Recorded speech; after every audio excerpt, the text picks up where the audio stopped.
잠시 좀 주목해 주십시오. 만큼 또 이제 가실 분들도 좀 가시고 이게 또 남아 계신 분들은 반갑고 고맙습니다. 오늘 그 아침에 제가 일어나 보니까 비가 오더라고요. 비가. 밤에도 비가 온 것 같았어요. 비가 오는데 이게 원래 이 행사 같은 것을 보면은 이게 하늘이 봐줘야 되거든요. 이게. 그래서 오늘도 비가 와서 이게 또 뭐 행사 망치는 거 아닌가 그런 생각을 하면서 왔는데 마침 뭐 햇볕보다도 온도가 알맞게 한 28도 정도 구름이 살짝 덮여서 다행이다 이런 생각을 하면서 왔습니다. 사실 뭐 이렇게 지금 이 시간은 제가 쓴 책 내용을 좀 설명드리는 시간인데 뭐 세미나라고 붙여놨습니다만은 이 세미나라고 붙인 거는 이제 서울시에서 가급적이면 이 장소를 세미나나 토론 장소로 주로 이렇게 썼기 때문에 세미나라고 좀 넣어달라고 그러더라고요. 그래서 세미나라고 넣었는데 사실은 뭐 4대 강국 속에 생존 전략이 결정적으로 이제 쓴 책의 요지입니다. 요지인데 어느 분이 그러더라고요. 제가 뭐라고 그랬냐면은 4강 속의 생존 전략이라고 그랬거든요. 그랬더니 어느 분이 4번째 강의 중에 생존 전략이냐? 이렇게 얘기합니다. 그래서 제가 아차 싶었어요. 여기에 4대, 대자가 들어가야 되는구나.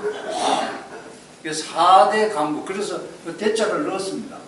대자를 넣었는데, 사실은 이게 뭐 제가 오늘 말씀드리는 내용이 뭐 제 자랑을 하는 것도 아니고 제가 보는 그 견해만 말씀을 드리는 건데, 저도 이게 지식에 한계가 있고, 또 능력에 또 좀 한계가 있기 때문에 과연 여러분들의 그런 말하자면 수준에 적합할는지 또 어느 정도 쫓아갈는지 사실은 조금 두렵고 무섭습니다. 솔직히 말씀드렸어요. 이제 그러기 때문에 오늘 이 행사를 하는데 제가 스스로 일체 어떤 말하자면은 그 세레모니를 안 하기로 했습니다. 예컨대 무슨 케이크를 자른다든가 또 축사를 와서 한다든가 이런 것들은 아예 하지를 않고 아까 처음 섭외에 이벤트 세 꼭지 마술하고 그 다음에 우리 김승도 총재께서 하시는 그런 특별한 참 그건 마술이 아니고 저분은 과학이라고 그러시더라고요.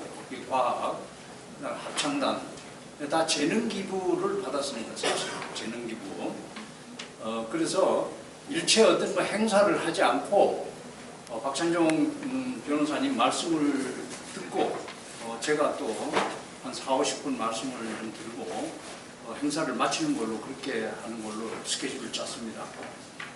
사실은 제가 말씀을 좀 드린다고 한다면은 이 내용 가지고 말씀을 드리는 것뿐만 아니라 전체적인 이 강의를 준비를 해서 제대로 한다 그러면은 3시간 내지 5시간 정도는 해야 되는데 이걸 바짝 줄여서 한 40-50분으로 좀 줄여보도록 하겠습니다.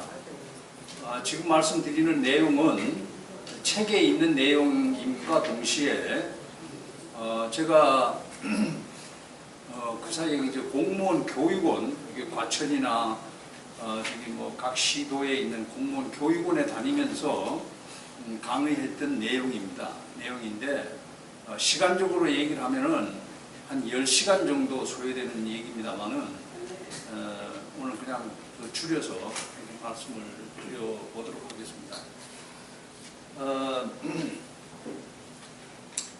5000년 역사에 우리 한국은 900여 번의 침략을 받았다고 말씀을 학자들이 합니다.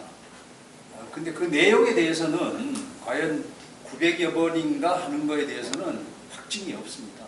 어떤 학자는 100여 번 미만이다라고 하는 학자도 있고 거의 1000번이다 이렇게 얘기하는 학자들도 있습니다. 근데 그걸 다 일일이 따져볼 수는 없는 거고 제가 생각할 때는 우리 시대에 최소한도 기억할 수 있는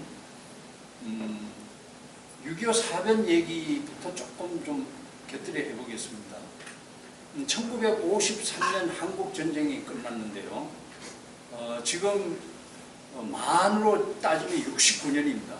69년이고 세는 횟수로 본다는 것 같으면 이제 70년째가 됩니다. 70년째가 되는데 한국 전쟁이 끝난 후에 우리에게 세 가지 딜레마에 봉착을 하게 됐습니다. 첫 번째는 1000만 명의 이산 가족이 생겼습니다. 두 번째는 350만 명이 이 전쟁에서 죽었습니다.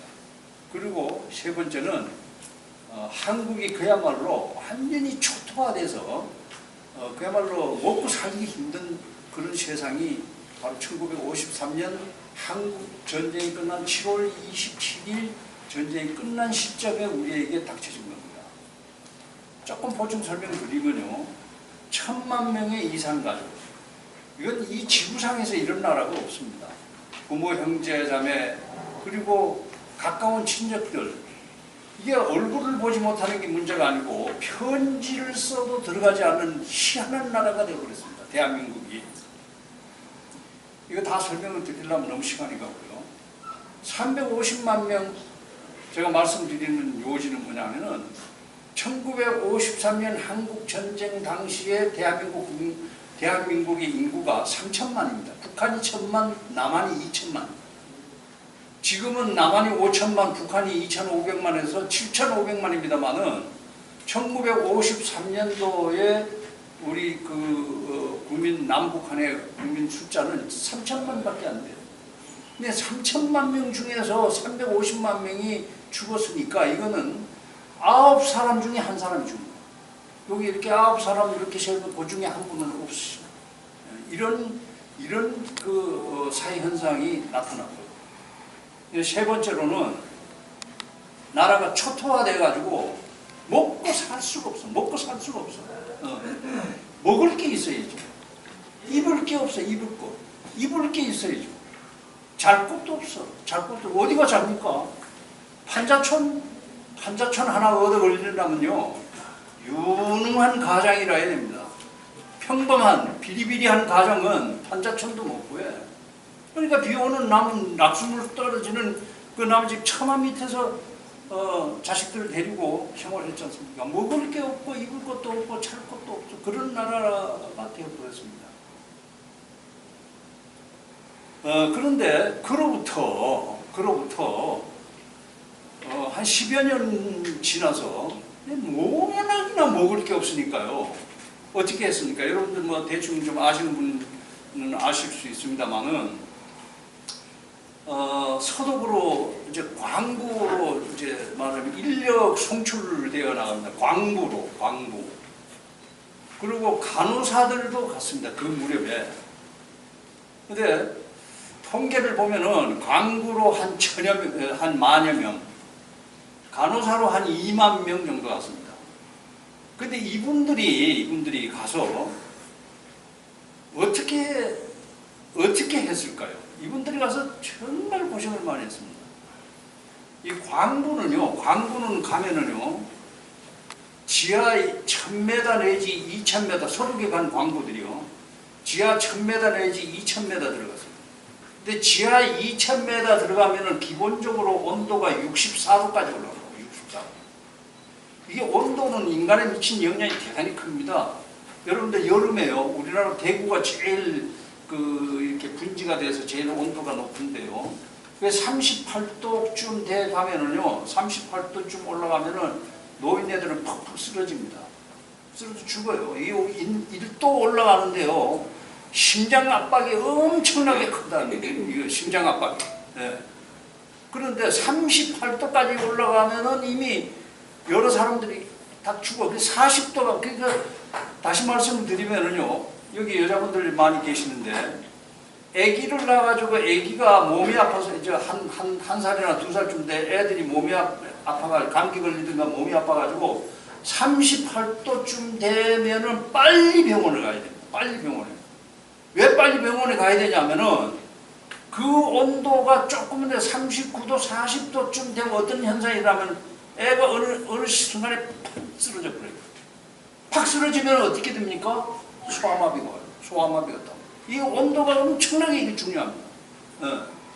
그런데 서독에 가 계신 분들이요, 광부들이 어떻게 했습니까? 지하 1000m나 2000m 내려가면은 온도가 64도까지 올라가요. 64도. 그러니까 밴디 바람으로 그 탄을 캤어요. 탄을 캤어요. 근데 한편 간호사들은 또 어떻게 했습니까? 간호사들은 가면요, 주로 영안실에 가서 영안실 아니면 시체실에 가서 근무했습니다. 그래서 이거 뭐 길게 말씀을 드릴 거는 없고요.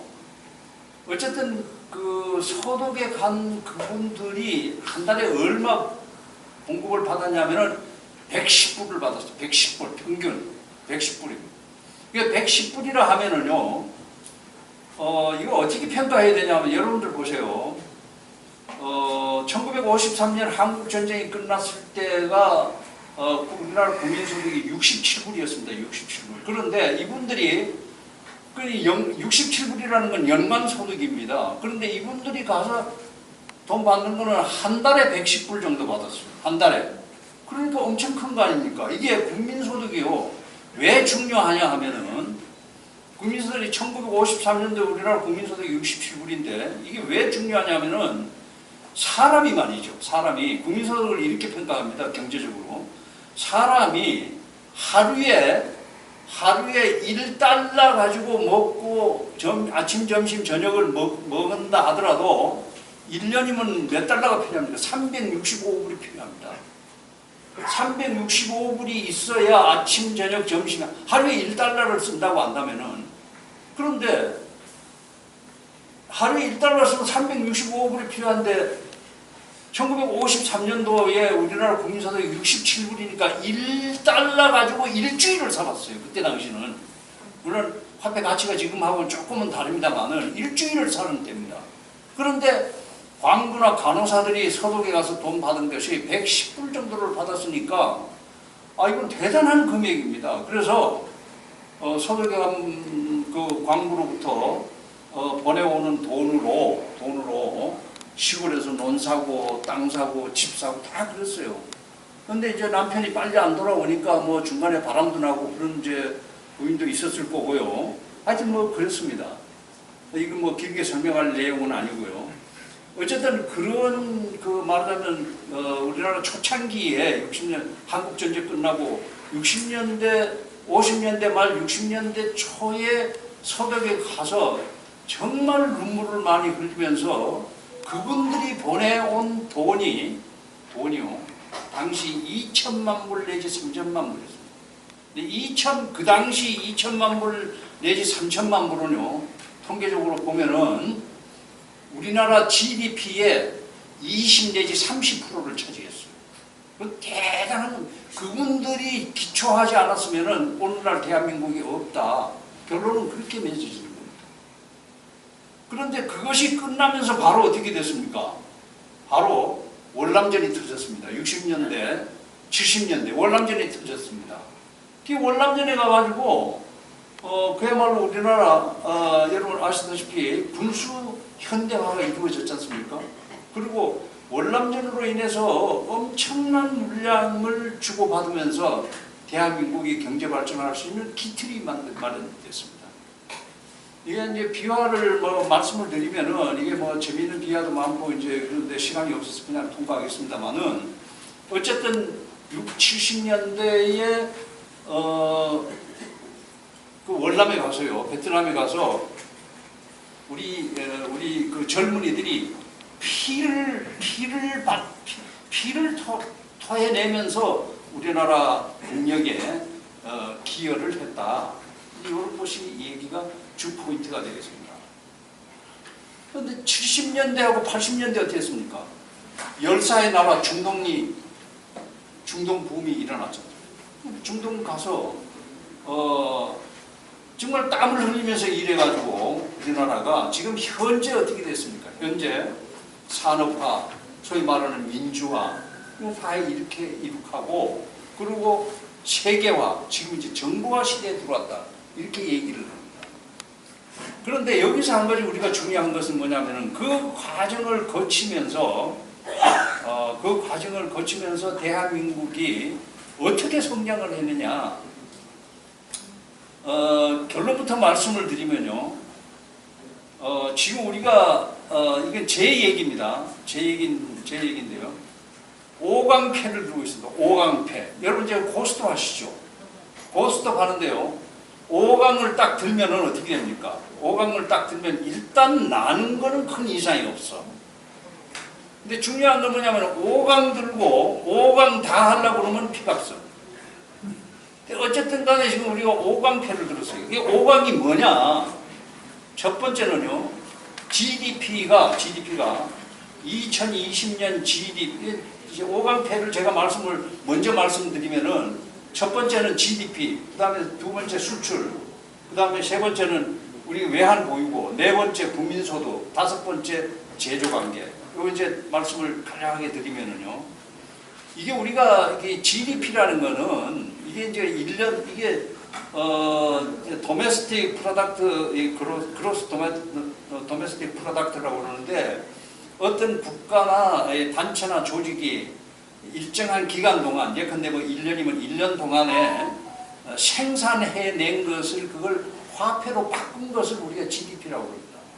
그런데 대한민국의 GDP가 2020년 말로 어느 정도냐 하면은 1조 8천억 달러입니다. 1조 8천억 달러.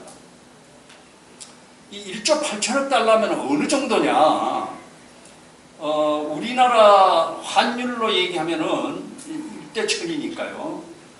1800조 정도 됩니다. 1800조. 근데 이제 1800조라는 돈이 어느 정도 돈이냐? 제가 이걸 한번 조사를 해보니까요. 여러분들, 아프리카의 나라가 53개 나라가 있어요. 아프리카에. 53개 나라가 있는데, 아프리카 53개 나라의 작년에 전체 GDP가 1조 5천억 달러. 대한민국이 작년에 1조 8천억 달러를 일으켰습니다. 이게 정말 기적을 일으켜낸, 기적을. 이것도 뭐 이제 또 건너뛰겠습니다. 두 번째, 수출 한번 좀 보겠습니다. 수출 한번 보겠는데, 수출은 작년에 우리가 2020년에 우리가 6,800억 달러를 달성했습니다. 이게 수출 플러스 수입을 무역 규모라고 합니다. 그런데 무역 규모도 수출 6,800억 불에 수입 6,600억 해서 그것도 1조 2천억 달러가 넘습니다. 그런데 수입은 제껴놓고 수출만 본다면은 작년에 2020년에 1조 그냥 6,800억 불을 달성했는데, 이 6,800억 불이라는 돈은 어떤 정도의 돈이냐 하면은 여러분들 미국 아래 보면요, 쩌쩌한 멕시코가 있습니다. 멕시코를 이렇게 지나면은 남아메리카입니다. 남미라고 얘기하죠. 남미의 나라가 34개의 나라가 있습니다. 멕시코를 제외하고 남미에 34개 나라가 있는데, 34개 나라의 2020년도 전체 수출액이 얼마냐면 6,500억 불밖에 안 돼요. 그 대한민국 혼자서 남미보다도 300억 불이 더 많은 6,800억 불을 우리가 수출했습니다. 이건 기적이 있는데, 대한민국은 이건 있을 수 없는 기적이 탄생된 겁니다.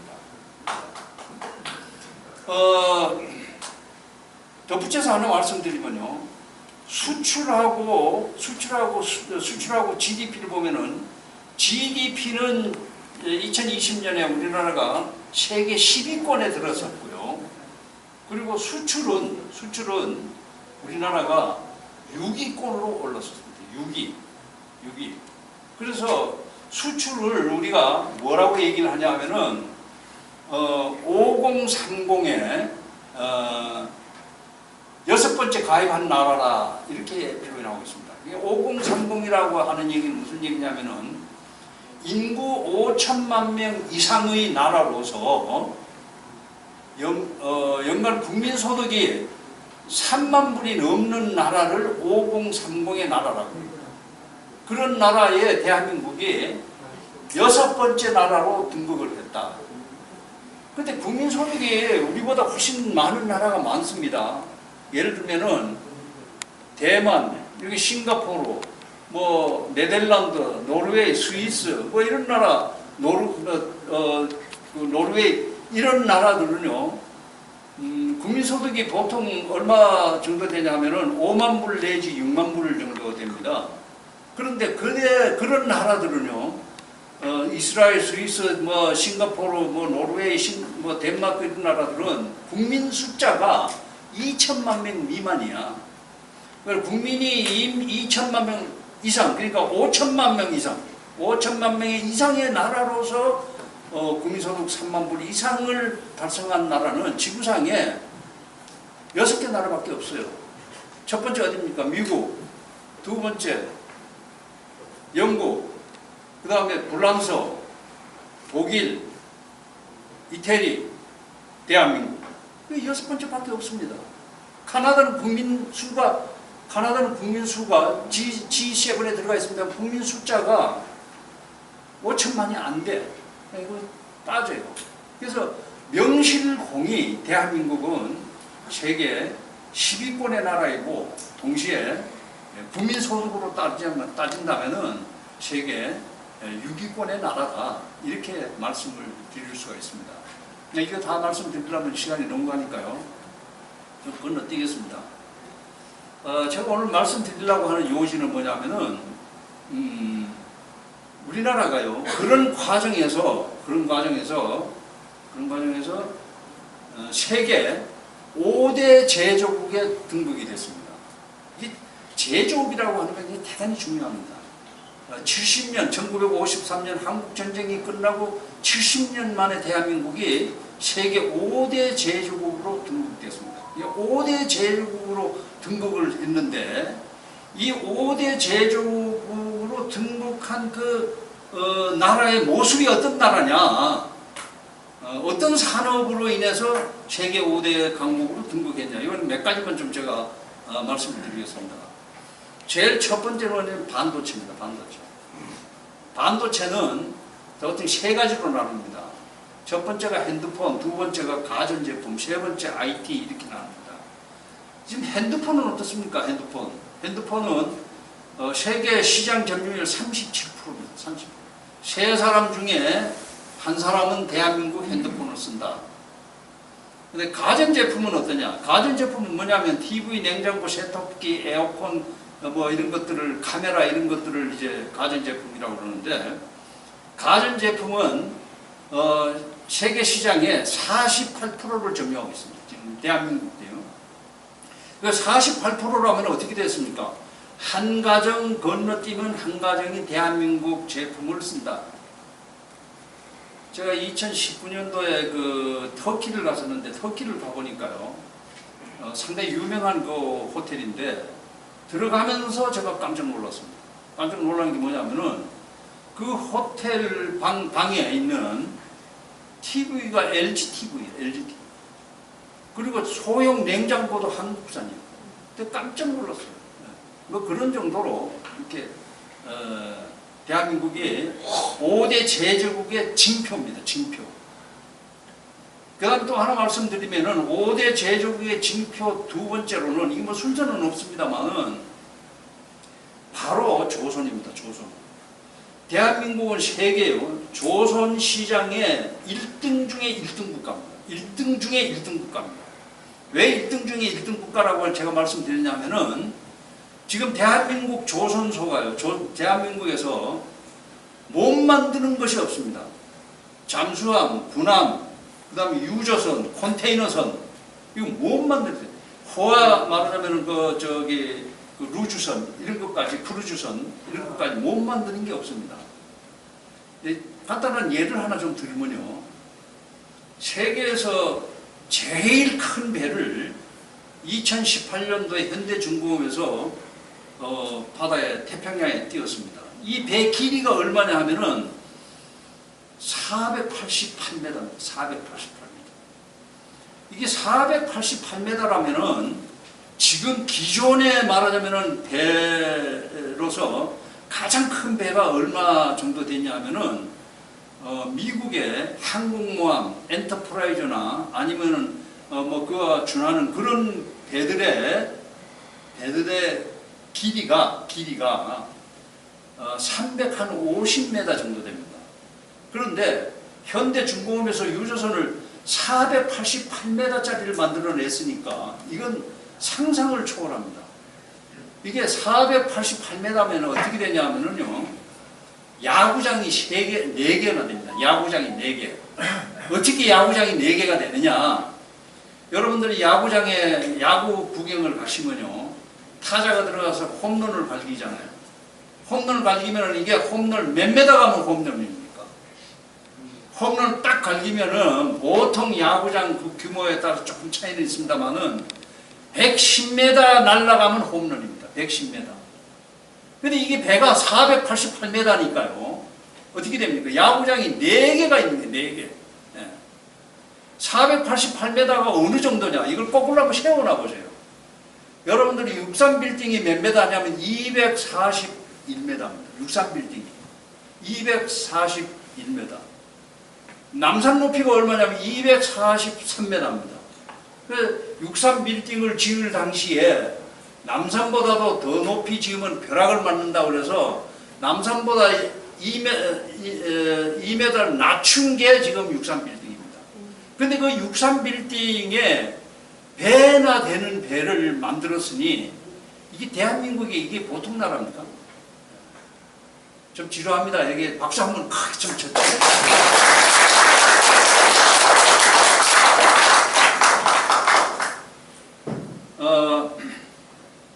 세계 조선, 이게 조선 마지막 한 가지만 말씀드리면요. 세계 조선 회사를 서열로 따져보니까요. 10대 조선 회사에 대한민국 조선회사가 7개가 들어있습니다. 그것도 1등부터 7등까지입니다. 1등부터 7등. 제가 한번 꼽아볼게요. 세계에서 제일 큰 조선 회사가 어디냐 하면 현대중공업, 두 번째 삼성중공업, 세 번째 현대중공업, 네 번째 미포중공업, 다섯 번째 삼호중공업, 여섯 번째 한진중공업, 일곱 번째 STX. 그 STX라는 건 뭐냐, 옛날 쌍용중공업이 이름이 바뀌어져가지고 STX랍니다. STX. 여덟 번째가 어디냐면은 세계 제일 큰 조선 회사의 여덟 번째가 일본 미쓰비시입니다. 이 대한민국이 이런 나라가 70년 만에 이런 나라가 되어버렸습니다. 이건 뭐 보통의 나라가 아닙니다. 하나 더 말씀드릴게요. 자동차 한번 좀 보겠습니다. 자동차는 지금 세계 5위입니다. 5위. 2020년도에요. 자동차를 대한민국에서 400만 대를 생산했습니다. 세계 5위입니다. 세계 1위는 어디입니까? 중국입니다. 생산량 기준으로 보면 1위는 중국, 2위는 일본, 3위 미국, 4위 독일, 대한민국이 다섯 번째 5위입니다. 근데 지금은 어떻게 되어 있습니까? 지금은요, 그 사이에 우리가 이게 자동차 회사 노조원들이 스트라이크를 하는 바람에 그 사이에 살짝 멕시코가 싹 들어왔어요. 우리가 6위로 밀려났어요. 근데 지금은 어떻게 됐습니까? 그 사이에 또 인도가 팍 들어왔어요. 그래서 우리보다 한 20만 대 생산 더 합니다. 그래서 인도가 싹 들어오고 우리가 지금 7위로 밀려났습니다. 근데 지금 7위가 문제가 아니에요. 자동차는 앞으로 가솔린차가 없어지잖아요. 가솔린차가 없어져요. 그래서 자동차 판도가 바뀌게 돼 있습니다. 그래서 이것도 이제 뭐 다 설명을 드리려면은 끝이 없습니다. 그래서 어쨌든 그렇게 조선, 자동차, 반도체, 석유화학, 철강 뭐 말도 못해요. 대한민국 중소기업 제품도요. 여러분들 아시는 헤어드라이기 같은 거요. 그건 세계 70%를 차지해요. 근데 외국 가가지고 드라이기 보면요. 그게 다 대한민국. 그리고 또 여러분들이 손톱깎이 중소기업 제품들 보면요. 손톱깎이 그거 여러분들 세계 어디를 가서든 손톱깎이 사오시면 그 대한민국 겁니다. 예. 그리고 커피도 한 톨도 안 나는 나라에 대한민국 커피가 세계 가공 커피 거의 80%를 차지하고 있어요. 가공 커피 아까 여기서 여러분들 주시잖아요. 이렇게 저어가지고 이렇게 마시면 돼요. 저 뒤에 있어요. 네. 근데 외국 사람들이 이거 보고 깜짝 놀라는 거야. 도대체 원래 커피는 올렸다 내렸다 그거 커피 한 잔 마시려면 30분 걸립니다. 그런데 우리 대한민국 사람들은 성질이 급해가지고 기다리지 못해. 뜨거운 물에다가 딱 부러뜨려서 휘저어서 이렇게 마시면 돼요. 외국 사람들이 이걸 마셔보니까 맛이 기가 막힌 거야. 기가 막힌. 가공했으니까 맛이 기가 막힐 수밖에 없지 않습니까? 그래서 외국 사람들이 깜짝 놀라는 거예요. 자, 대한민국이 여기까지 왔습니다. 여기까지 왔는데 2018년도에요. 2018년도 평창 동계 올림픽 때 미국의 뉴욕 타임스 기자가 한국에 취재에 쳐왔습니다. 제가 한번 말씀드린 적이 있는데요. 미국의 뉴욕 타임스는 우리나라 조선일보를 능가할 정도의 영향력이 있습니다. 미국에서는. 그래서 미국의 대통령이 도어 스태핑을 한다든가 기자회견을 할 때 이게 방송을 재해놓고 이제 종이 신문사로 보고 뉴욕 타임스 기자가 왔나 안 왔나 이렇게 봅니다. 보고 뉴욕 타임스 기자가 안 보여. 그러면 간단하게 하고 들어갑니다. 뉴욕 타임스는 그만큼 미국에서 엄청난 영향력을 미치고 있는데요. 미국의 영향력을 미친 것이라면은 이건 세계적인 영향력이 있는 언론이다 이렇게 이제 볼 수가 있습니다. 근데 무슨 말씀 드리려고 그러냐면은 뉴욕 타임스 기자가 한국에 2018년 동계 올림픽에 취재차 왔습니다. 취재차 왔는데 이 친구가 대한민국에 와보고 깜짝 놀라 뒤집어졌어요. 이 친구가 와서 세 가지를 얘기를 했습니다. 첫 번째는 인천공항을 보고 뒤집어졌어요. 인천공항은 세계 5대 공항입니다. 대한민국의 인천공항은 세계 5대 공항이에요. 2018년도 그때만 해도 인바운드, 아웃바운드에서 1억 2천만 명이 이용을 했습니다. 세계 5대 공항은 어디냐 하면은 이거 순서는 없습니다. 왜냐하면 평가는 분야가 조금씩 다르기 때문에 우선 상해, 중국 상해. 그리고 세계에서 가장 종합적으로 큰 공항이라고 하는 것이 싱가포르 칩공항입니다. 싱가포르. 그 다음에 네덜란드. 그 다음에 영국 히드로 공항. 그 다음에 미국의 뉴욕에 있는 케네디 공항. 근데 여기에 대한민국의 인천공항이 뛰어들어갑니다. 그래서 이게 대한민국의 이 공항을 보고 이 뉴욕 타임스 기자가 깜짝 놀라가지고 어떻게 이렇게 조그마한 나라에 이렇게 대단한 비행장이 있을 수가 있느냐. 깜짝 놀라. 근데 더 놀란 건 뭐냐면 이 친구가 KTX를 타고 현장 평창을 가는데 딱 1시간 30분 만이면 도착해요. 1시간 30분. 또 깜짝 놀란 거예요. 250km로 가는데 평창까지 가면 딱 인천공항에서 평창 가면 딱 1시간 30분에 도착해요. 이거 깜짝 놀란 거예요. 그런데 더 놀란 건 뭐냐면 당시에 온 말이죠. 당시에 북한의 김여정이 하고 현성월이가 그 차를 타고 그 열차를 타고 뒤집어졌어요. 왜냐하면은 북한은 기차가 시속 20km 내지 30km 갑니다. 그것도 전기가 왔다 갔다 하기 때문에 일정치가 않아요. 그래서 평양에서 원산을 가려면은 이틀 내지 3일이 걸립니다. 평양에서 원산으로 기차를 타고 가려면 이틀 내지 3일이 걸려요. 그런데 인천공항에서 강릉까지 가는데 2시간 만에 걸린 거예요. 2시간 만에. 이 현성우리하고 김여정이가 딸깍 뒤집어졌어요. 아하! 대한민국하고는 도저히 경쟁할 수가 없다. 이거 오빠한테 가서 얘기했다는 거예요. 오라버니 대한민국을 하고 경제적으로 내지 다른 걸로는 겨루려고 하는 생각 꿈도 꾸지 마십시오. 이 대한민국이 그런 나라예요. 근데 이 기자가 또 놀란 것이 뭐냐면은, 또 놀란 것이 서울 시내 와가지고 지하철을 타고 깜짝 뒤집었어요. 지하철. 여러분 아시다시피 대한민국 지하철은 세계 1위입니다. 대한민국 세계 1위예요.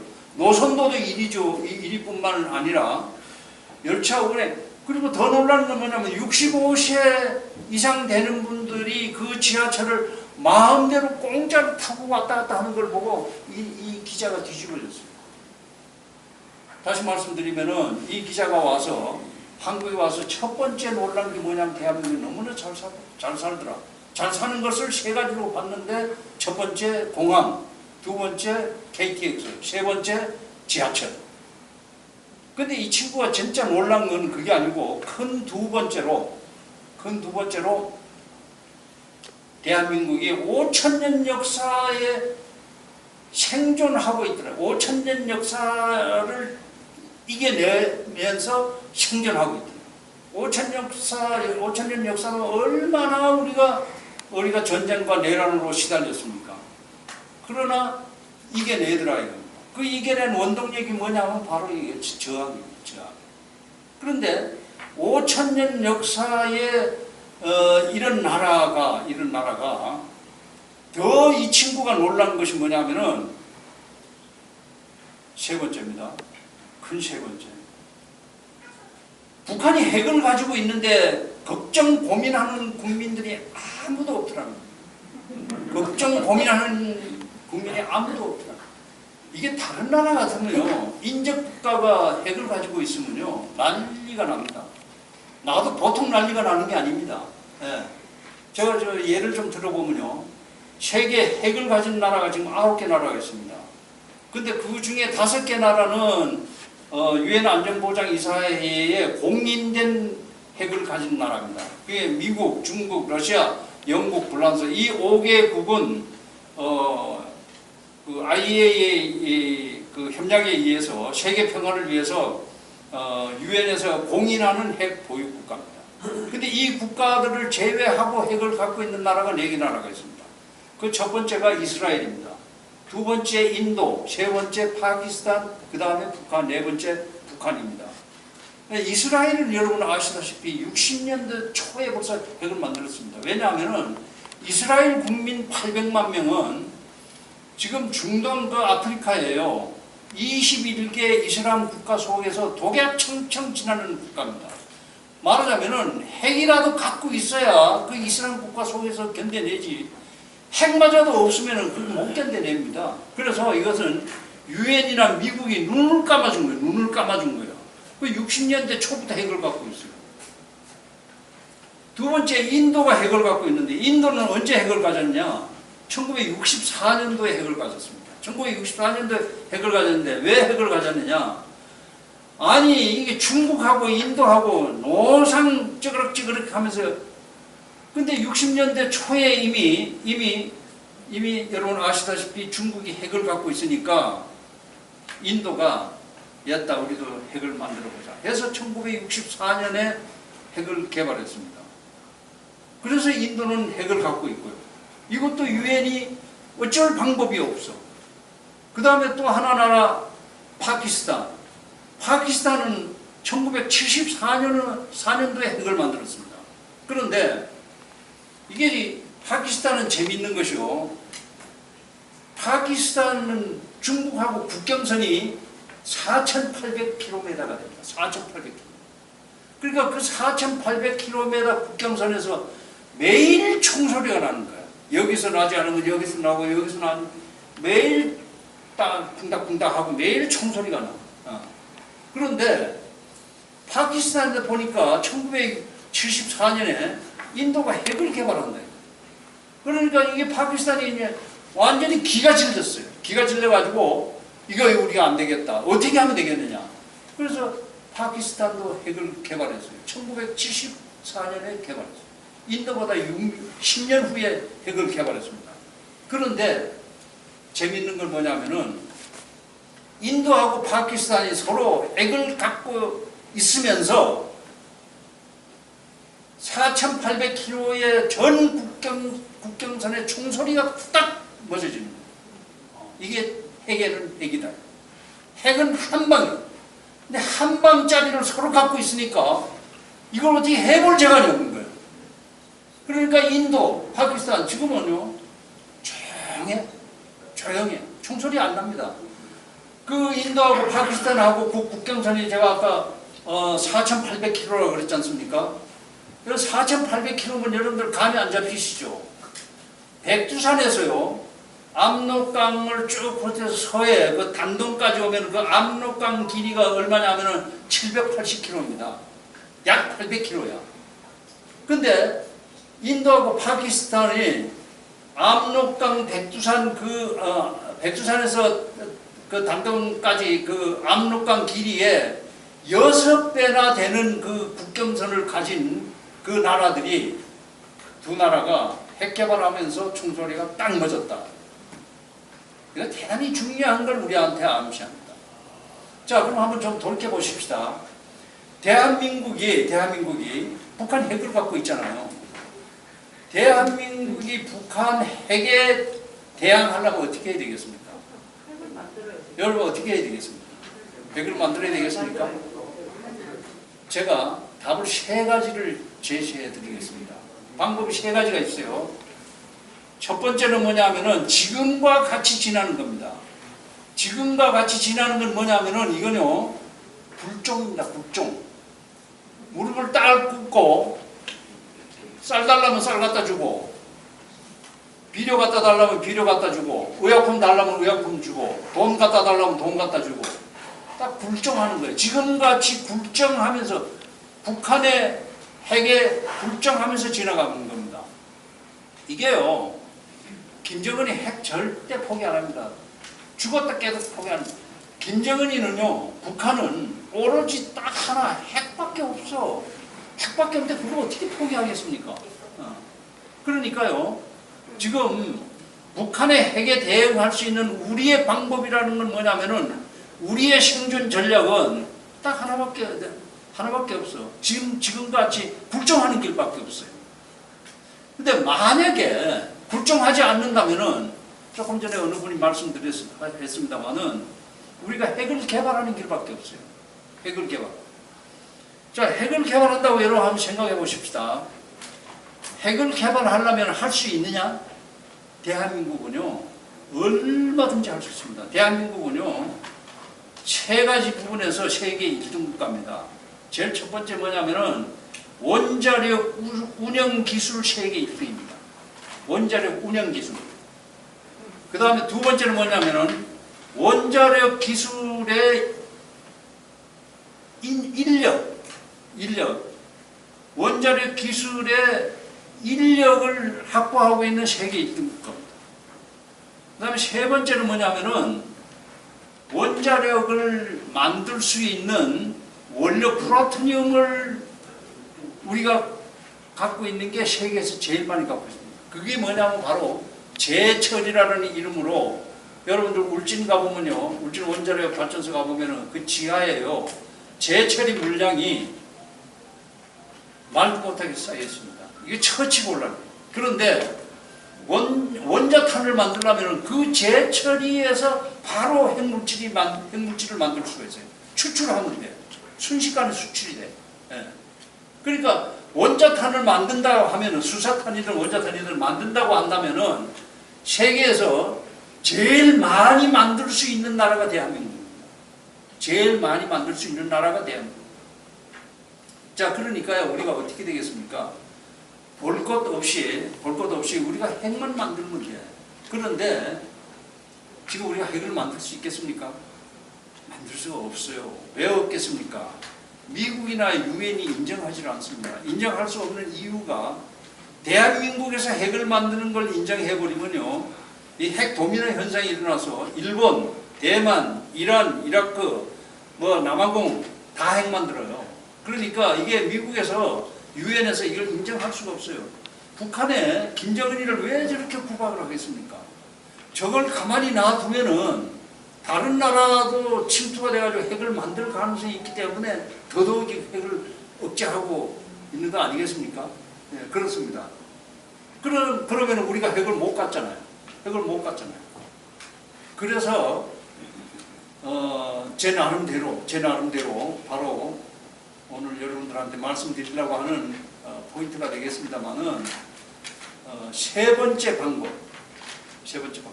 불정하는 방법도 안 돼. 핵을 갖는 방법도 안 돼. 세 번째 방법밖에 없다라고 저는 판단했습니다. 그 세 번째 방법이라는 것이 뭐냐 하면은 바로 과학기술입니다. 과학기술.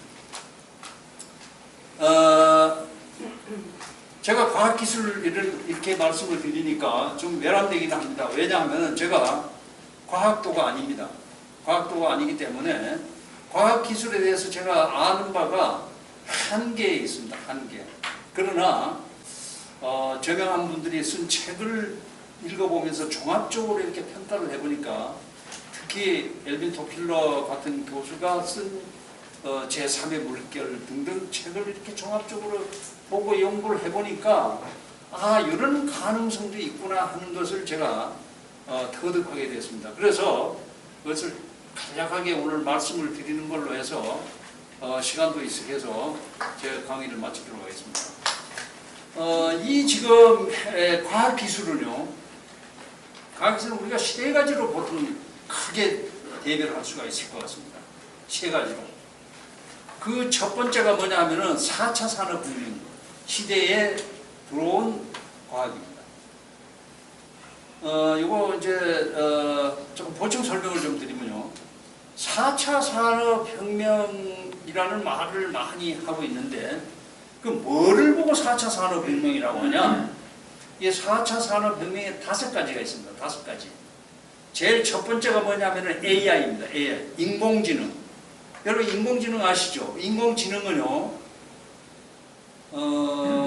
바둑 두시는 분 계시는지 모르겠습니다만 이세돌이가 인공지능하고 바둑을 부어가지고 4판을 뒀는데 한 판을 이기고 10판을 졌어요. 인공지능을 우리가 이겨낼 수가 없습니다. 인공지능은. 중국의 세계적인 그 중국의 바둑 1인자 커제가 인공지능하고 바둑을 떴는데 5판을 떴는데 5번 다 패했습니다. 인공지능을 이길 수가 없어요. 그런데 그 인공지능이 지금 어느 정도 수준까지 왔냐면은 우선 우리나라의 경우도 보면요. 여러분 아시다시피 분당에서 왕십리 다니는 전철이 있습니다. 그 전철은요, 운전기사가 없어요. 아시죠? 운전기사 없이 왕십리하고 분당을 다니는데 사고율이요, 운전기사가 있는 열차보다 더 적습니다. 이게 AI 이게 칩 딱 들어가가지고 모든 걸 다 관찰하는 거예요. 모든 걸 다 관찰하니까 이게 인간이 못 보는 곳까지 들여다보잖아요. 그러니까 사고가 일어날 수가 없어요. 지금 우리 서울 시내 다니는 이 전철 전부 다 AI로 바꿀 수가 있어요.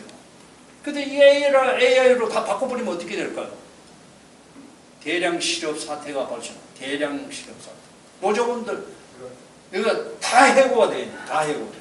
그러니까 그걸 못해. 그러나 이제 앞으로 개통되는 전철은 아마 인공지능을 다 아마 채워 넣을 걸로 저는 생각을 하고 있습니다. 근데 그 AI. 그게 4차 산업의 첫째가 AI입니다. 그 다음에 두 번째가 뭐냐면은, 이것도 순서는 없습니다. 두 번째는 뭐냐면 로봇입니다. 로봇. 이 앞으로는요, 우리가 어떤 시대에 사냐면은 로봇 시대에 살게 되어 있습니다. 로봇이 어느 정도로 우리 생활을 관여하냐. 지금은 여러분들 방청소하는 그 로봇 그런 정도로만 생각하지만은 이게 로봇이 그 한계를 넘어섭니다. 앞으로는 전쟁을 하면 로봇끼리 합니다. 전쟁을 하면. 그리고 전쟁뿐만 아니라 로봇가 사람 행세를 합니다. 사람 행세. 그렇기 때문에 내가 미남을 데리고 데이트를 하고 싶다 그러면은 인터넷을 쭉 찾아보고 요 남자 오라 그러면 시간 딱 맞춰서 그 남자가 와요. 그 인공지능 남자예요. 팔짱 끼고 돼 있다는 겁니다. 그런 시대가 지금 코앞에 다가와 있습니다. 코앞에. 그 다음에 이제 또 여기 4차 산업에 세 번째 3D라는 게 있습니다. 3D. 3D라는 건 뭐냐면 여러분들 보세요. 옛날에는 붓글씨를 쓰면은 사람이 혼자 한 사람만 보잖아요. 근데 팔만대장경이라는 게 나와가지고 그걸 프린트를 합니다. 그러면 여러 사람이 볼 수 있지 않습니까? 지금 여러분들 사무실에 가면은 프린터기라고 있어요. 그래서 이걸 뭐 100장을 보는, 이것도 지금 보면 이거 오늘 이거 100장 만들어 왔거든요. 120장 만들어 왔거든요. 이런 거 이제 한번 뭐 해서 딱 넣으면 됩니다. 그런데 이런 상태가 어느 정도까지 발전됐냐 하면요. 지금 이미 실행이 되고 있습니다. 자동차 회사에서요. 딱 컴퓨터 프로그램을 딱 만들어가지고 여기다 기계에다가 탁 넣어버리면요. 딱 넣어버리면은 사람 손 하나도 안 갑니다. 손 하나도 안 가요. 이걸 프린터기에 딱 넣으면은 저쪽 후문에 집차가 한 대가 나타납니다. 집차. 굳이 지금 사람들이 조이고 뭐 닦고 조이고 할 필요가 없어요. 기계가 다 처리합니다. 여기에 사는 3D라고 해요. 3D. 이 3D라는 것 때문에 3D라는 얘기가 옛날에 뭐 이제 3D라고 그래가지고 뭐 힘들고 더럽고 어렵고 이런 것들을 3D라고 그랬잖아요. 2017년인가 18년인가 대통령 선거 때 안철수가 문재인 대통령 후보 보고 3D를 어떻게 생각하십니까? 그랬더니까 문재인 대통령이 3D 그거 빨리 해결해야죠. 생각이 다른 거야. 이쪽 안철수가 얘기한 3D하고 이쪽 그 문재인 대통령이 생각하는 3D의 개념이 틀린 거예요. 이제 그런 뭐 이제 일화도 있습니다만 어쨌든 간에 지금 4차 산업혁명 들어와서 그런 정도로 바뀌어졌습니다. 더 하나 무서운 건 뭐냐면요. 소위 말하자면은 나노칩입니다. 나노칩. 나노칩이라는 것은 나노라는 것은 머리카락 굵기의 1억분의 1을 보고 나노라고 그러거든요. 그 나노칩 조그만한 게요. 눈에 보이질 않아요. 눈에 보이지 않는 나노칩 요걸 우리 인체에다 넣으면요. 여기 인체를 돌아다니면서 모든 병균을 다 찾아냅니다. 모든 병균을 다 찾아내는 걸로 끝나는 게 아니고 여기에 돌아다니면서 병균을 찾아내고 요 병은 어떤 약을 써야 된다, 써야 낫는다 하는 것까지를 발견해냅니다. 그럼 궁극적으로 어떻게 될까요? 우리 인간이요, 뭐 200년, 300년, 그것도 건강하게 살 수 있는 그런 시대가 글쎄 제 생각에는 멀지가 않습니다. 곧 다가왔습니다. 그래서 여러분들이 조금만 뭐 20, 30년만 더 사시면은 여러분들 수명은 한 200살 제가 보증할 수가 있을 것 같습니다. 그런 시대로 지금 나왔습니다. 근데 이거 다 말씀드리려면 시간이 좀 너무 걸리고요. 그 다음에 큰 두 번째로 우리가 이게 지금 제가 왜 이 말씀을 드리냐면은 핵을 만들 수 없는 불가항력적인 상태하에서 우리가 핵을 능가하게 살려면은 생존하려면 어떻게 해야 되냐 하는 것을 지금 포인트로 말씀드리는 겁니다. 근데 이런 지금 제가 말씀드린 그런 분야에 대한민국이 1등을 한다고 해보십시다. 1등을 한다고 그러면요. 대한민국은 바로 세계 초강대국이 됩니다. 초강대국. 이 초강대국이 된다는 얘기를 지난번 그 안철수가 그런 얘기를 한 번 했어요. 안철수가 그 얘기를 했는데 제가 그 한 3년 전에 공무원 교육원에 강의하면서 내가 얘기를 했는데 그 얘기를 안철수가 하더라고요. 저는 뭐 성견 지면장은 아닙니다만은 안철수가 하더라고요. 무슨 얘기냐 하면은 과학기술 분야에서 삼성전자급 회사 5개사만 대한민국이 확보하면요. 대한민국은 바로 G2로 들어갑니다. G2. 네. 여러분들 삼성전자가요. 어느 정도 영향력을 갖고 있는지 잘 아실 겁니다. 이번에 그 코로나 현상을 지나면서 아마 여러분들이 아마 느끼실는지 모릅니다. 세계 유수한 나라의 모든 순회들이 삼성전자 이재용 회장한테 그 취임을 살라고 줄을 서서 기다렸어요. 줄을 서서. 네. 세계 예를 들어서 이거 보십시오. 문재인이가 100마디 얘기해야 아무 의미가 없어요. 삼성전자 이재용 회장이 A나라 수상한테 여보 당신 요거 이렇게 조금 해주면 안 될까? 꼼짝없이 합니다. 이게요, 이 과학기술이라는 힘이 보통이 아닙니다.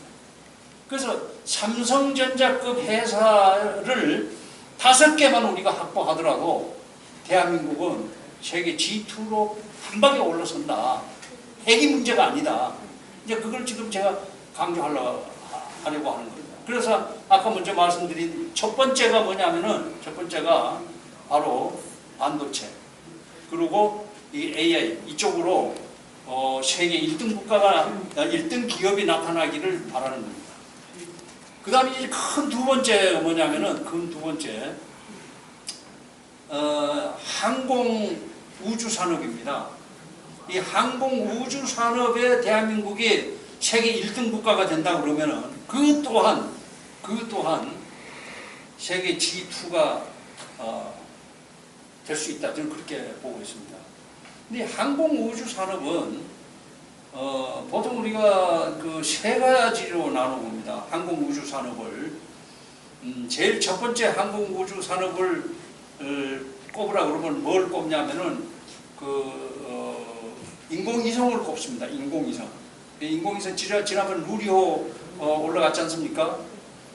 근데 이 인공위성이 왜 중요하냐면요. 인공위성에 이제 우리나라가 이제 11번째인가 이렇게 들어갔는데 이거 1등 하자는 얘기입니다. 근데 이게 왜 중요하냐면은 여러분들 자동차는요, 부품이 2만 개만 있으면 자동차는 굴러갑니다. 근데 비행기는 어떻습니까? 비행기는 부품이 40만 개가 있어야 하늘로 올라가요. 부품이. 그런데 인공위성은 어떻게 됩니까? 인공위성은 부품이 200만 개가 있어야 돼요. 200만 개. 그러니까 우리나라에서 누리호 같은 걸 1년에 10개만 쏘아 올리면요. 10개만 쏘아 올리면은 중소기업이요. 노는 인력이 한 사람도 없게 돼요. 한 사람도 없게 돼요. 우리나라가 예를 들어서 누리호를 1년에 10개만 쏘아 올려 보내면요. 세계 G2로 올라가는 데는 아무 지장이 없습니다. 그런데 이 인공위성에는 가장 중요한 것이 뭐냐면은 두 가지가 있습니다.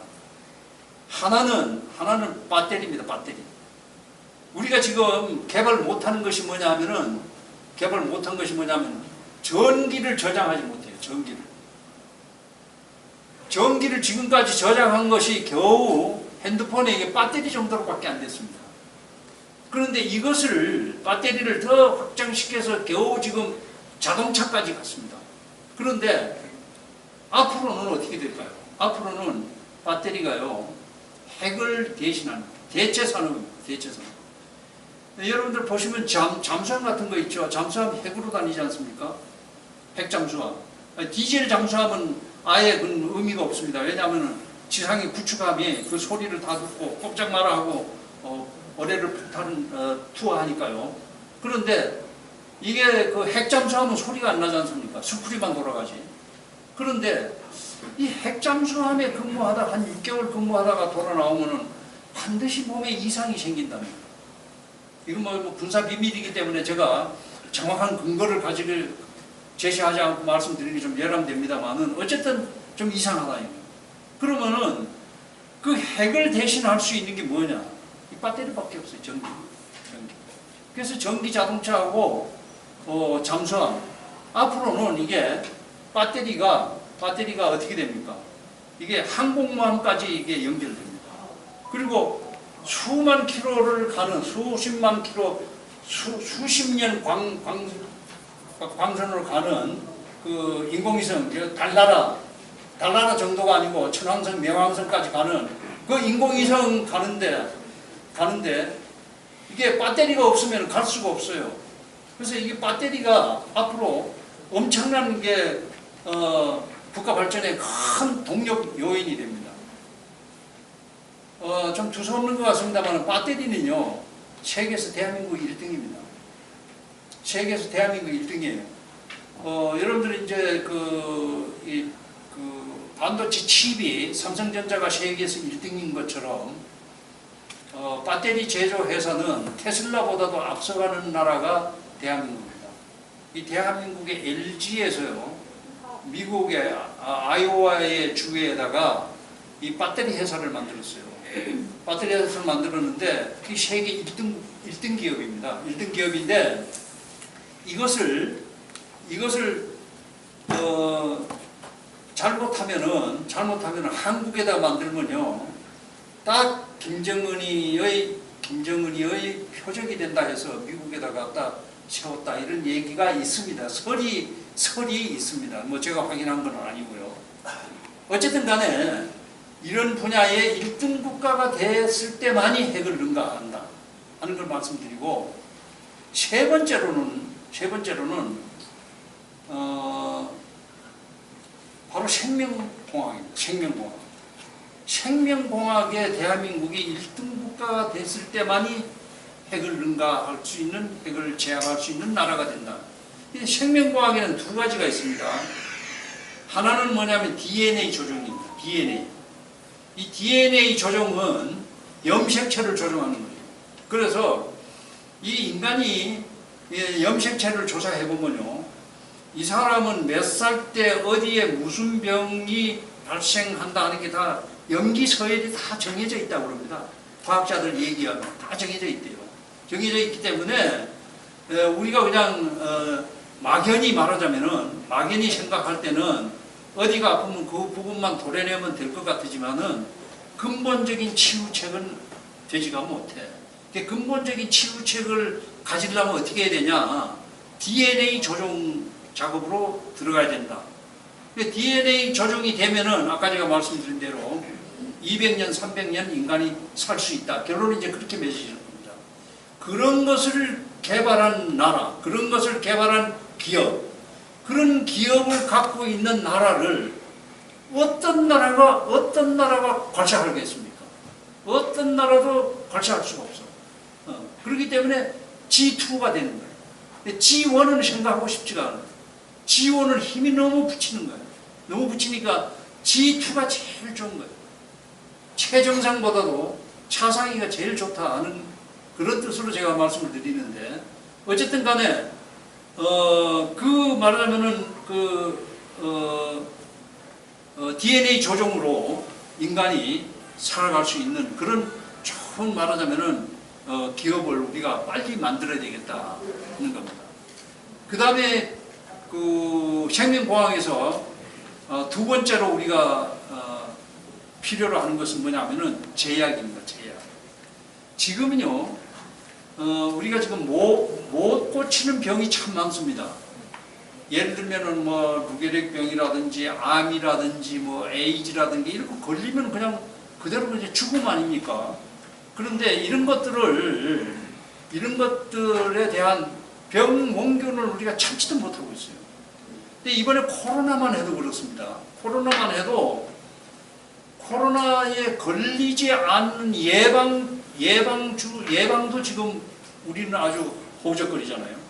그 화이자가 아마 대표적인 걸로 보고 있는데, 그런 화이자 같은 그런 그 병균을 제압할 수 있는 걸 만든다 그러면은 세계 모든 나라가 우리한테 줄 설 수밖에 없잖아요. 우리 대한민국도 여러 경로를 통해서 그 약을 구입해 오려고 별별 루트를 다 통했는데 다 안 먹혀. 근데 딱 먹힐 수 있는 곳이 어디냐? 바로 삼성전자 이재효입니다. 이재효한테는 화이자도 꼼짝을 못해. 왜냐하면은 이재효가 만든 그 삼성전자의 칩이 들어가지 않으면은 그 생산 자체가 안 돼. 그러니까 이게 역학관계를 보면은요, 이렇게 묘하게 이렇게 돌아갑니다. 이 기술 개발이 이렇게 돌아갑니다. 그래서 제가 생각할 때는 우리가 핵을 개발하는 것보다도 지금까지 어차피 나라가 지금 경제적으로 기반이 좀 육성됐으니까 이제부터 과학기술에 전력을 하는 것이 오히려 북한을 제압할 수 있는 그런 기회가 되지 않겠나 그렇게 제가 생각을 하고 있습니다. 한 가지 더 덧붙인다면은 우리가 이게 통일을 늘 통일하는데요. 통일을 왜 합니까? 통일을 왜 해야 됩니까?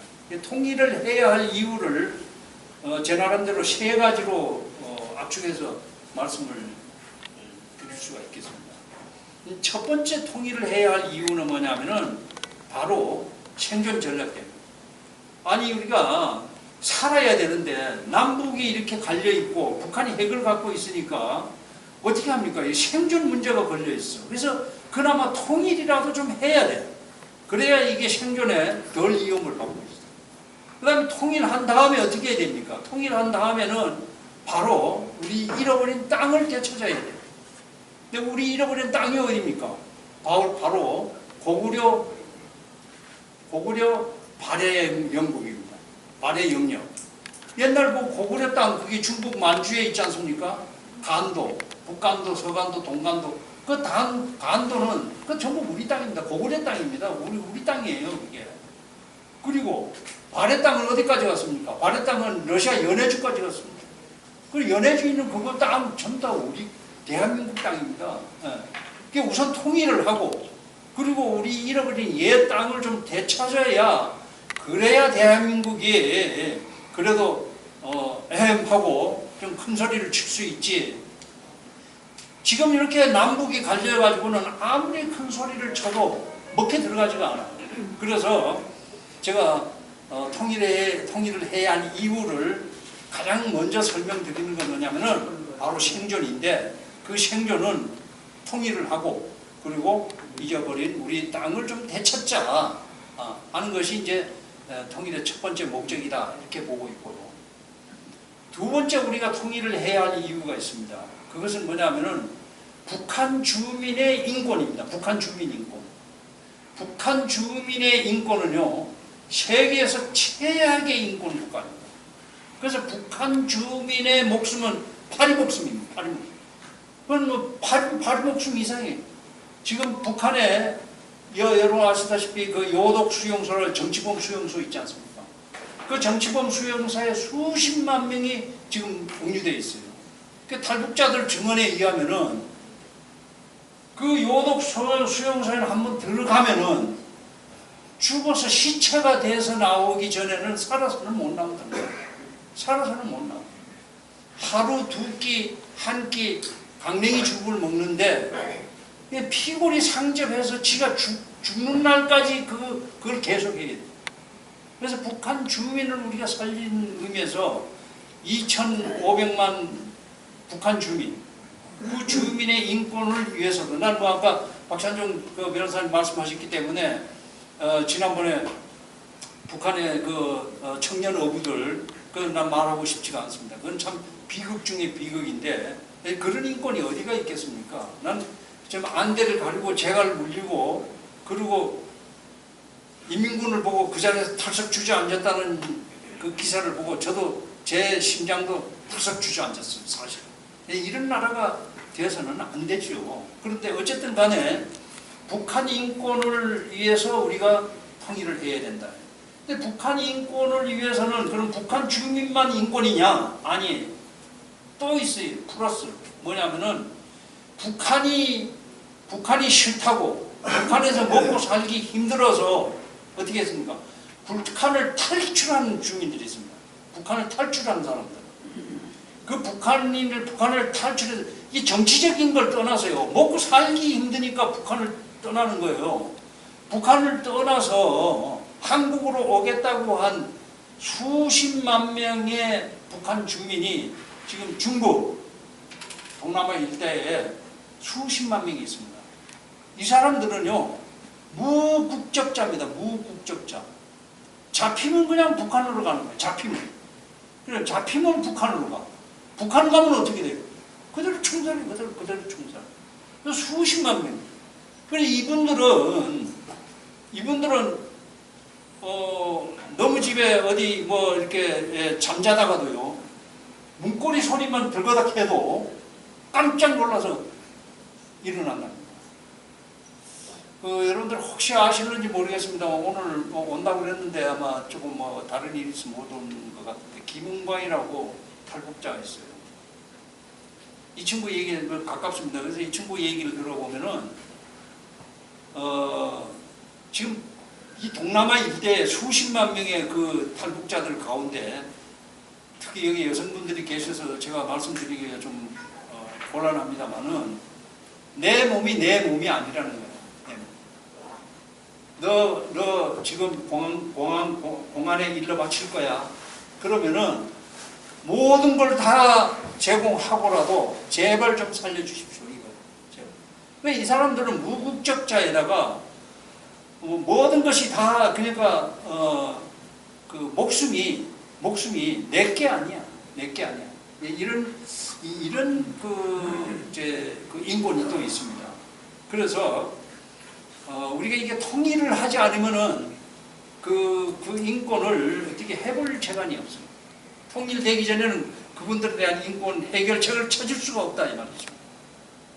그 다음 이제 통일을 해야 할 또 한 가지 이유는 결국은 뒤에 있는 그 제목하고도 연관이 됩니다만은 대한민국의 발전 때문입니다. 대한민국의 발전이라 하면 무엇이냐면은 대한민국은 자원이 없는 나라입니다. 자원이 없어요. 그래서 남북이 통일되면은 북한의 자원, 그리고 양질의 노동력, 그리고 남한의 자본과 기술력, 이게 플러스가 되면은 정말 세계 G2 나라가 되는 것은 시간 문제입니다. 시간 문제. 그래서 우리가 어떻게 하든지 그냥 통일을 해야 된다. 근데 대단히 불행스러운 일인데, 재작년인가 KBS에서 국민들한테 여론조사를 해봤어요. 통일을 해야 하느냐 안 해야 되느냐, 통일을 할까 말까, 통일을 원하느냐 하고 제시를 했더니까 46%가 통일을 할 필요가 없다는 거예요. 그러니까 통일을 안 하겠다는 사람들의 변이 뭐냐 하고 들어봤더니까, 통일을 안 하겠다고 하는 사람들의 변은 지금 현재 이대로가 좋은데 왜 통일을 하냐. 통일하면 어떤 결과가 나올까요? 여러분, 지금 통일을 하면은 우리나라 국민들이 북한 주민을 우리가 먹여 살려야 돼요. 북한은 지금 어느 정도냐 하면 경제가요, 국민소득이 우선 한 1,000불 정도 됩니다. 한국은행 통계에 의하면은 북한의 국민소득을 980불 정도로, 980불, 1,000불이 안 돼요. 근데 우리 국민소득은 얼마냐면 제가 아까 말씀드렸습니다만은 2020년 말로 해서 32,000불입니다. 그러면 북한하고 우리하고 갭이, 이게 차이가 나도 보통 차이가 나는 게 아니에요. 그렇기 때문에 이게 통일이 되면은 우리가 엄청난 리스크를 갖고 북한 경제를 살려내야 됩니다. 그렇기 때문에 지금 현재 젊은이들, 그리고 또 조금 잘 사는 사람들, 그분들의 변은 뭐냐면은 굳이 통일할 필요가 뭐 있느냐, 이렇게 얘기를 하고 있습니다. 더 깊이 들어가면은 시간도 뭐 한정되어 있고 해서 제가 한 말씀만 더 드리고 오늘 강의를 마치도록 하겠습니다. 제가 늘 공무원 교육원에 가면은 제가 강조하는 내용 중에 하나가 병자호란 얘기를 합니다. 병자호란. 근데 병자호란은 1636년에 일어났던 전쟁입니다.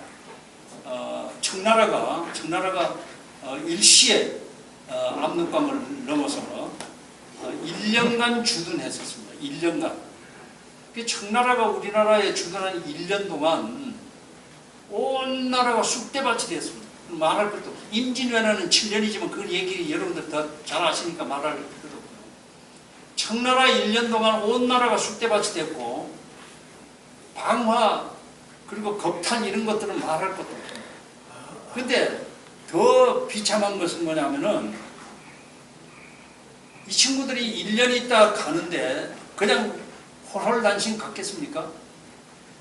65만 명, 여자 50만 명, 남자 15만 명, 65만 명을 데리고 갔습니다. 그때 당시 인조의 아들 소현세자도 그때 인질로 잡혀갔습니다. 근데 그때 65만 명이라면 어느 정도일까요? 임진왜란 그리고 병자호란 때 당시에 대한민국 국민 남북한이요 인구가 얼마냐 하면 500만 정도 됩니다. 500만 정도 되는데 지금 10분의 1 정도죠. 500만 정도 되는데 65만 명을 끌고 갔으니까 어떻게 됐습니까? 좌우지간 젊은 여자들은 닥치는 대로 다 끌려갔고요. 젊은 사람도 다 끌려갔어요. 근데 이 끌려간 걸로 끝난 게 아니고 중요한 건 뭐냐면 그 이름에 바로 지금 이제 그 중국에 그 청나라가 있던 곳에 인육시장이 있었던 겁니다. 인육시장. 왜냐하면은 내 가족을 찾아와야 될 거 아닙니까? 내 가족을 찾아오느라고 돈 주고 그 인지를 사오는 겁니다. 사와. 네. 그런 현상이 1636년에 37년에 일어났습니다. 근데 제가 여기서 무슨 말씀을 드리려고 그러냐면은 그것이 문제가 아니고 그 다음이 문제입니다. 끌려가가지고 한국에 돌아왔죠. 조선에 돌아왔다 이겁니다. 돌아왔는데 돌아온 그 안악들, 우리 어머니, 누나, 이모, 우리 형제 자매들을 우리가 어떻게 대했을까요? 남의 나라 가가지고 왜 죽지 않고 돌아왔느냐 하고 핍박이 말도 못해. 그래서 그때 당시 끌려갔다가 돌아온 사람들을 인조가 어떻게 했냐면은 전부 다 이태원에다가 갖다 모셨어요. 이태원에 가서 살아라. 근데 이태원이라 그러면 이제 여러분들 좀 글씨 쓰면 좋겠는데 이태원은요 지금은 더할 이자에다가 클 태를 써가지고 이태원이라고 그러는데 원래 그 이태원이라고 하는 것은 한문으로 따지면은 다를 이자에다가 이 사람 탯줄이 있죠. 그 태원이에요. 그러니까 청나라 끌려갔다 와가지고 거기 가서 살면은 거기서 나는 애들은 오랑캐 애들이 아닙니까? 그리고 청나라에서 끌려가가지고 거기서 살다가 오면서 차마 버리지 못하고 온 애들을 손목 잡고 온 애들, 그 전부 다 호로자식이라고 그랬거든요. 호로자식이라고 그랬습니다. 자, 이런 우리 국민들의 그런 비극이 있습니다. 제가 결론적으로 말씀을 드리면은 그 비극을 해결하기 위해서 어떻게 해야 될까요? 제가 아까 말씀드렸죠. 핵을 개발한다, 기술을 개발한다. 근데 그게 아닙니다. 그게 아니에요. 그걸 이겨낼 수 있는 방법은 딱 하나밖에 없습니다. 우리 국민들이요, 대통합을 하는 길밖에 없습니다. 대통합을 제가 왜 강조를 하냐 하면은 기술 개발이고 핵이고 아무리 월등하다 하더라도 대통합된 국민들을 이겨내지 못합니다. 예를 하나 좀 드리면요. 2차 세계대전 당시 독일의 히틀러가 불란서를 침공하기 위해서 스위스를 통과하려고 계획을 했습니다.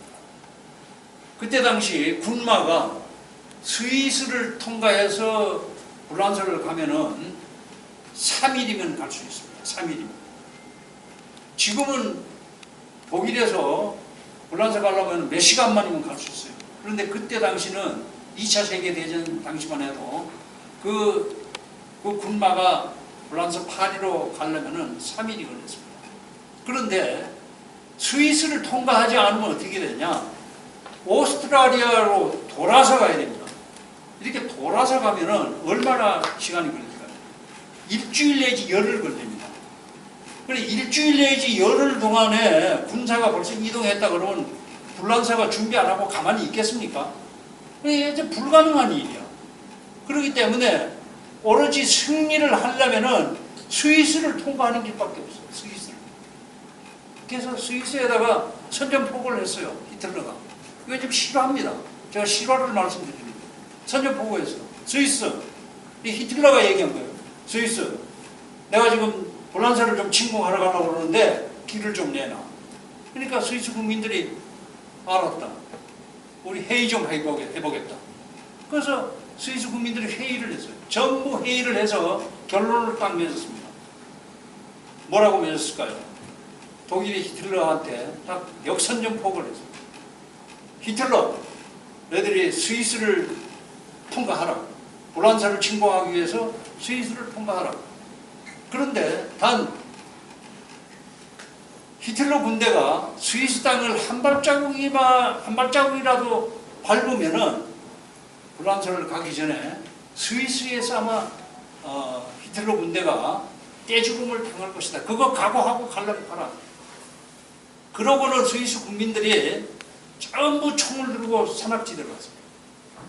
여러분 아시다시피 스위스는 인구 800만밖에 안 됩니다. 그런데 스위스는요 우리나라하고 비슷해요. 지형이. 우리는 70%가 산지인데 스위스는 80%가 산악지대입니다. 그 800만 국민들이 시내 길을 헝하게 비워놓고 전부 산악지대로 올라갔어요. 그리고 히틀러 보고 지나가라고 그랬어요. 히틀러가 손을 들었습니다. 히틀러가 결국은 스위스를 통과하지 못하고 오스트리아로 돌아갔습니다. 오스트리아로 돌아서 불란사로 침공에 들어갔습니다. 근데 이런 역사적인 사실을 우리는 한번 좀 되짚어 볼 필요가 있지 않나 그런 생각을 해보겠습니다. 제가 감히 오늘 여러 어른들 앞에서 중원보원 말씀을 드렸습니다마는 가장 중요한 것은 국민들의 단결이다. 핵이다, 기술이다, 모든 것 앞서서 바로 국민들의 단결이 가장 중요하지 않겠느냐 하는 말씀을 드리면서 오늘 제 말씀을 마치겠습니다. 여러분 감사합니다.